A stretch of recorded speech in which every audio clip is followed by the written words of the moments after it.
percussion on a whole nother level, coming from my mind. Hello my friend, welcome to my channel, and today I'm gonna share with you 10 quick facts about Jolyne Cujoh before you watch The Stone Ocean.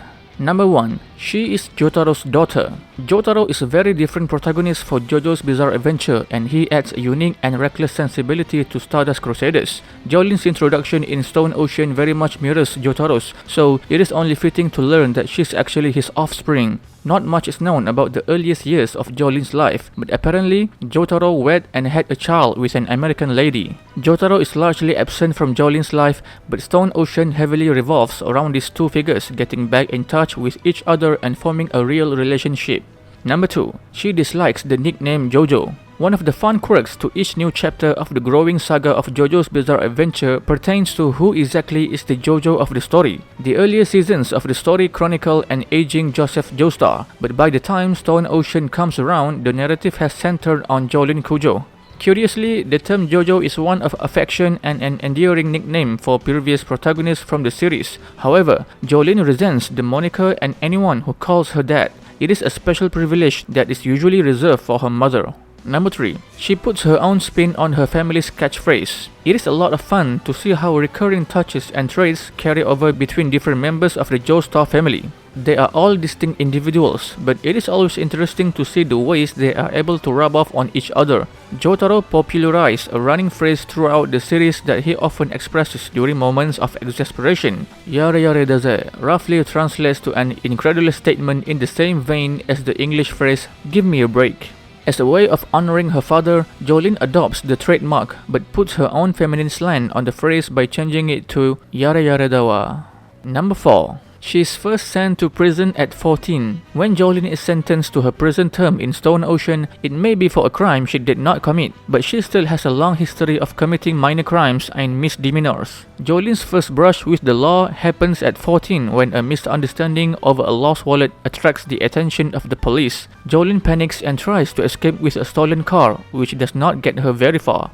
Jolyne is let off because of her young age, but this begins her attempts to act out of attention, largely inspired by how she's grown up without a father figure. Number 5. Her powers are activated by a stand arrow. Stone Ocean begins with Jolyne Cujoh as a reckless teen, but she receives a rude awakening when she's sentenced to a maximum security prison. However, the event also helps trigger an important change in Jolyne. A gift for Jolyne, a locket, has been left for her by her mother upon her admittance into Green Dolphin Street Prison. The locket actually comes from Jotaro, and upon opening it, Jolyne pricks her finger on what's inside. The locket contains a piece of a stand arrow, which is what activates Jolyne's powers as she is thrust into this new situation. Number 6. She is 19 years old.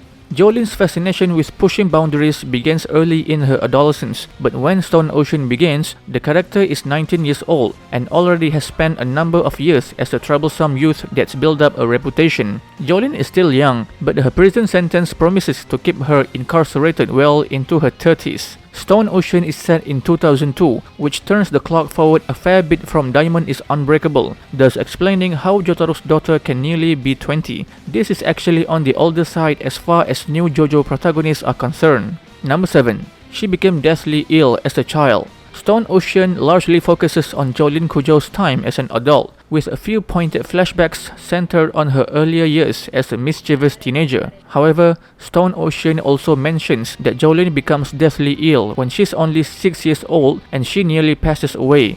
Jotaro is not around during Jolyne's youth, and the fact that he does not even show up during this tumultuous period illustrates just how far removed Jotaro is from his family. It is possible that this illness could bear some relation to Jolyne's latent stand abilities, but it is not given enough focus to be a guarantee.